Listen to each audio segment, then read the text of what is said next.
Беше вистинска звезда во бившата ни голема држава.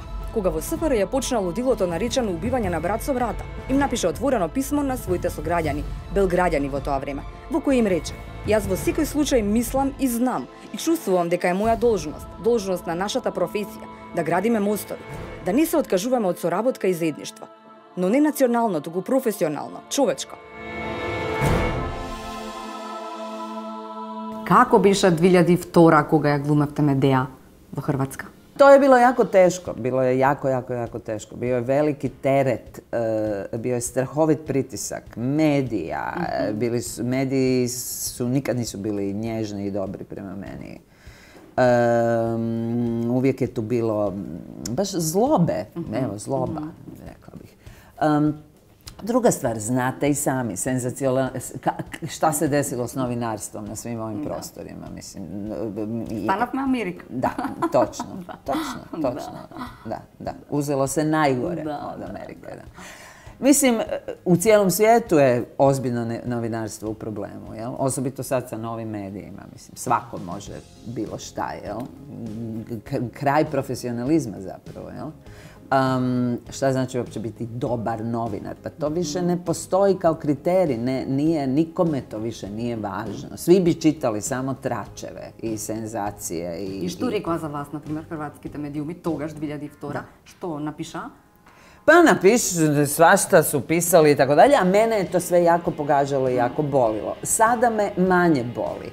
I kako bih rekla... Svega mi je sedno. Pa na neki način da. Mislim, to je njihov problem. Njihov je problem da lažu. Mislim, sad obraćam se svim medijima. Ne, njihov je to problem, nije moj problem. Moj je problem da probam reći to što mislim i da stojim iza toga što mislim. A kako će oni to upotrijebiti, na koje načine, koje će grozne, uvredljive, odvratne naslove staviti. Ja ne znam ni kako ćete vi upotrijebiti ovo. I šta sad ja mogu? Mislim, ništa. Mogu naravno ne sudjelovati u tome, ali budući da sam došla i sudjelujem u cijelom festivalu, onda tako smatram to da sam dužna, jeli? A o vama ovisi da li ćete biti pristojni i da li ćete se odnositi prema meni s poštovanjem. Evo, to je sve. Da. Da, pristojni sme do сега. Добра. Да. Во Лост, велите, улогата беше ви донесе и пријателства, ама и не ви донесе толку многу пријателства, ама она од Бабилон 5 ви донесе многу повеќе пријателства. Pa dobro, bila sam u drugoj poziciji, ovdje sam bila gost, povremeni, tamo sam bila... Така да прашам, колку може да се создаде пријателство на снимање на серија? Prijateljstvo? Da. Evo, to se desilo sa Babylon 5 iz nekog čudnog razloga. Mislim, ja sam naravno, ja sam snimala užasno puno i ovdje. Sad, dobro, to su vam sigurno ispričali milion glumaca. Kad se film završi, mislim, strašno se intenzivno radi i strašno su bliske te veze koje se uspostavljaju na snimanju. Međutim, jednom kad je gotovo, iako se razmijene brojevi, na neki način je gotovo. I to je negdje život koji smo izabrali, jeli? Intenzivno, kratko i onda rez. I nešto potpuno drugo. Jako je rijetko zadržati zaista pravo prijateljstvo s nekim.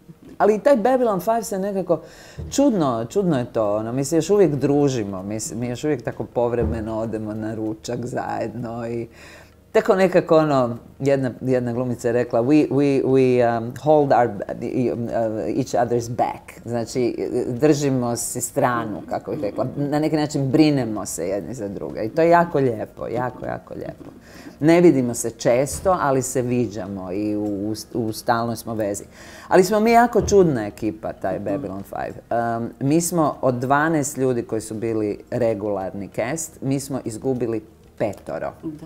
Го прочитав и тоа. Велите и тоа моите најдобри пријатели, веќе ги нема. Ne, nevjerovatno nešto. To je, jedna glumica je rekla the curse of Babylon 5, znači prokletstvo Babilona. I sad smo opet izgubili još jednog glumca. On ima 60 godina, mislim, bio je u fenomenalnoj formi. Šta se tu zapravo desilo, niko ne zna i tako dalje. Jako čudno, jako tužno. Da. Sve nas je manje i manje. Зошто требаше 17 години за да го добиете станот во Загреб? To treba pitati grad Zagreb. Ja ne znam. Zbilja. Ама упорна бевте. Тоа е станот вашата баба, така? Da. Mislim, stan u kom sam odrasla, u kom sam živjela, u kom... Колку често сега одите во Загреб? Pa evo sad ću biti, ali zapravo dosta rijetko, tako da eto, ali negdje mi je bilo to važno mi je bilo isto tako u smislu tog kontinuiteta nekog mog životnog. Сега ќе ве парафразирам, велите, ако треба да кажам каде е домот, мојот дом, секаде и никаде. Велите, ако можам Свуда и нигдje. Да. Можам да земам делчиња, ако можам да земам, да го бирам својот идеален дом, би избрала дел од Њу Јорк, дел од Лос Анџелес, дел од Хаваи, дел од Париз, дел од Лондон. To sam ja rekla. Да, дел од Загреб. Pametno, Дел од Загреб и она што мене ми е, да, велите, и едно за Едисонце, кое што го гледавме секоја вечер во Белград. Pa tamo smo Goran i ja neko vrijeme stanovali, da, to je bilo jako lijepo. Pa dobro, to su sve ti mali dijelići, tako razna iskustva, da, to tako kad čovjek mašta, da. Kako bi po svim tim domovima ti... Му требаше на Горан да се качи на јарбол, на брод. Ti sve znaš. Да, од Хвар. Ti si napravila dobar research. Да, до Вис, за да ве фасцинира и да ви докаже дека мажите се бестрашни, а не дека жените се бестрашни, така? Čekaj, da je to bio njegov dokaz da je on neustrašiv. Да. Da, on je neustrašiv. To je tu me impresionirao, apsolutno. Pa evo, sad smo, toliko koliko nisam bila u Makedoniji, toliko sam s njim. И на вистина е оно 30 godina smo И zajedno. вистина е тоа што сте го кажале кога снимам со него филм, кога тој режира филм, тогаш не треба да зборува, се знам. Nažalost nismo puno radili zajedno, malo smo radili zajedno. Radili smo taj film, jako jedan zanimljiv, zgodan film koji smo snimili prije nego što smo otišli, pred sam rat. Video Jela Zelenborg. A onda smo radili predstavu u Los Angelesu koja je bila jako, jako uspješna. Antigona, jedna adaptacija Antigone koja se ticala negdje našeg ratnog iskustva i tako dalje. Ali nismo, nažalost, jako mi je žao da nismo, eto, nije, Los Angeles nekako nije se pokazao kao dobra, kao inspirativna sredina za zajedničke poduhvate. Iako smo imali mnoge projekte zajedno. Ja sam napisala nekoliko, 4 scenarija i tako dalje. Nismo samo... Mi smo ležali pored bazena i... Nego smo se trudili, radili smo, ali eto, vjerovatno nismo bili dovoljno jaki u smislu ovaj drugi dio posla koji je isto tako, koji je zapravo još važniji, jel? A to je tražiti produkcijski, zapravo produkcijski. I сега тоа со уметност, колку таа уметност каде што се пари, може... Odnos između umjetnosti i para. Da, kako tu da nismo se napravi, dobri. Kako da se napravi balans ili ne znam. Ili teatar ili film. Teatar u Americi, od toga se ne može živjeti, apsolutno. I to je težak život, ljudi koji idu, osim naravno Broadway, jel? Broadway je novac, ali i ja sam radila predstave u New Yorku i tako dalje, ali teatar ljudi rade zato da ostanu u poslu, zbog vlastite vježbe, zbog vlastite kondicije i zato da ih vide televizijski producenti. Znači da, mislim, ne zbog samog teatra. Teatar je tako, to je jako tužno zapravo u Americi i meni jako to fali. Zato sam došla ovamo, zato idem u Rijeku raditi predstavu. Што сака да стане, еве, знаете ли што сака да стане вашиот Марко Лав? Мајка глумица, татко режисер, што ќе биде? Уметник? On to ne želi, ali on je umjetnička priroda. Sad, šta će on, kojim će putem on krenuti, to se još ne zna, to se ne vidi. njega zanima muzika, ali on nikada nije htio. Njega su zvali, on je bio jako zgodan i dečkić. I onda su ga zvali da audicira nekoliko puta za razne projekte. On to nikada nije htio, što je bilo zanimljivo. Ja sam mu rekla, pa probaj, nije ti to sad, jer on je valjda zamišljao sad će on odmah dobiti to. Nećeš dobiti, nego probaj da vidiš kako je to. Ne. I to je bio isto neki pobuna protiv toga što ja radim, apsolutno. Да, ама вие во едно интервју пак ќе речете, јас го научив или му кажав на тоа дека може и да си горе, а може во истиот момент да отидеш и доле, така? Točno. I ja mislim da je u Americi biti i glumac i muzičar još možda teži put. Mislim, ti stalni ups and downs, ti stalni usponi i padovi, taj stalni krug nade i razočarenja, mislim da je strahovito težak. I kako bih rekla, djetetu kojeg voliš i za kog se brineš, zbilja, da li mu to željeti da ima takve uspone i padove, ne? I onda nekako ja maštam da on ima neku onako malu, sitnu, zaštićenu egzistenciju, onda mislim, Bože dragi, a zašto ja to nisam htjela? Jer naravno čovjek hoće te uspone, ali ne pristaje na padove, onda je jako ljut, iako cijela stvar ide zajedno, to je paket na koji si pristao, ako se hoćeš baviti umjetničkom djelatnošću. Nisam ја прочитала вашата книга, за жал, признавам, тотална распродажба, ама нешто не знам. Ама многу инспиративен насловот. Да. За што се работи? Pa to je negdje to je metafora za naš cijeli svijet. Za svijet u kom živimo, da. Tako se zove jedna od tih priča, koja se zapravo odnosi na mene na Brionima.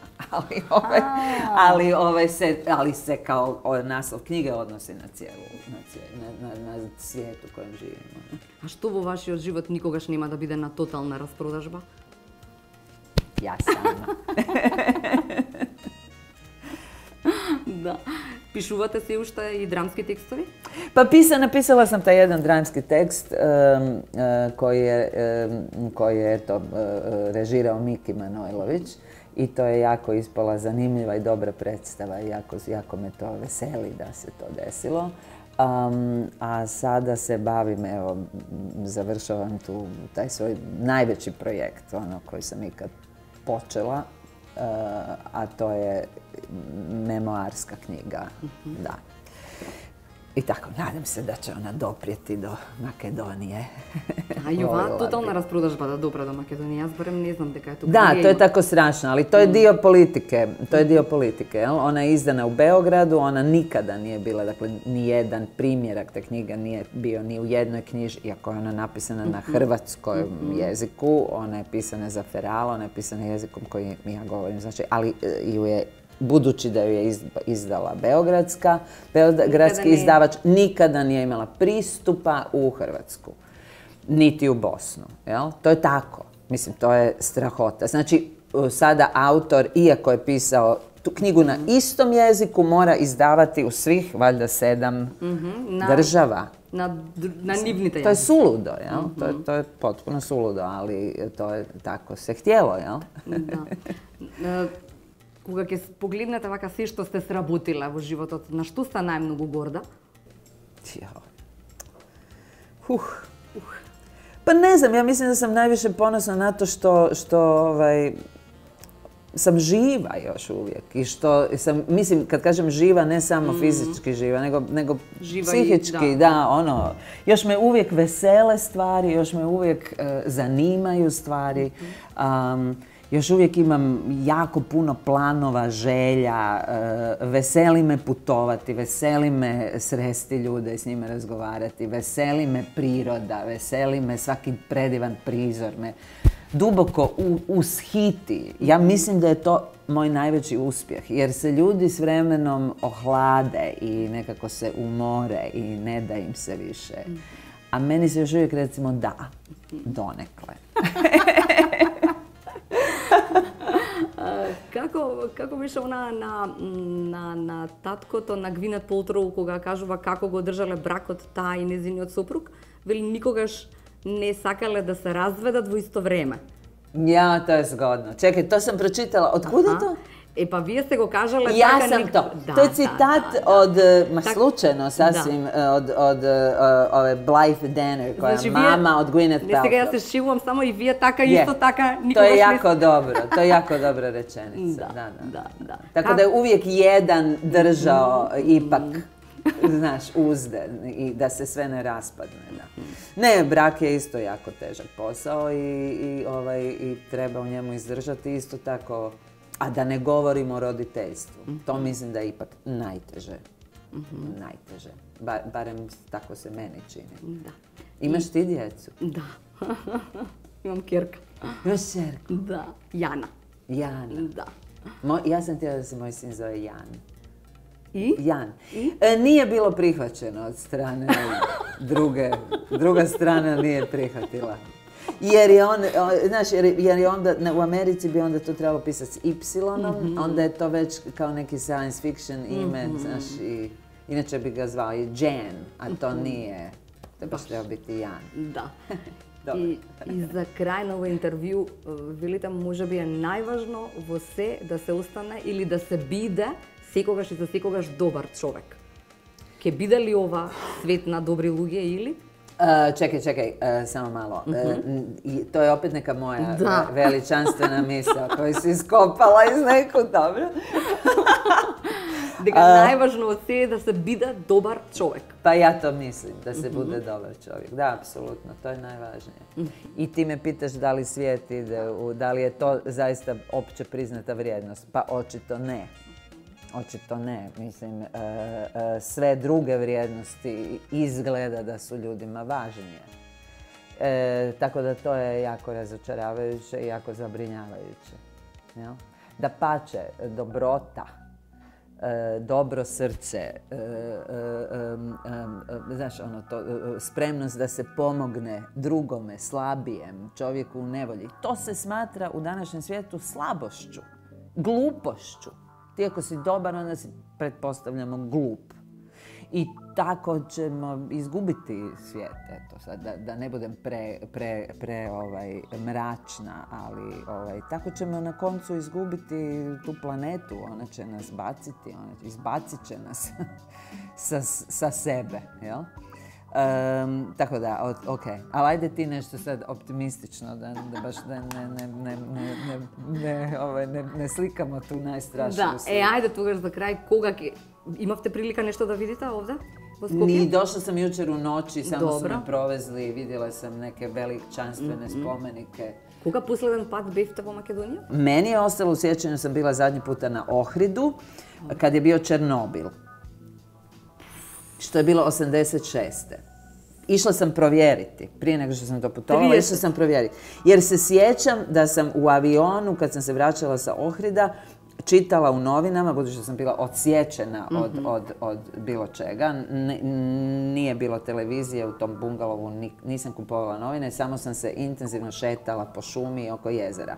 Onda sam u novinama čitala, velika nuklearna katastrofa i nikako ne trebate ići u prirodu i šetati se među drvećem jer to je najzagađenije. Ja sam to sve već obavila, baš u vrijeme najstrašnijeg zračenja. Da. Eto, tog se sjećam. Ali sada mi je jedan od novinara na ovoj konferenciji za štampu me podsjetio da smo u Skopju igrali pozorišne iluzije.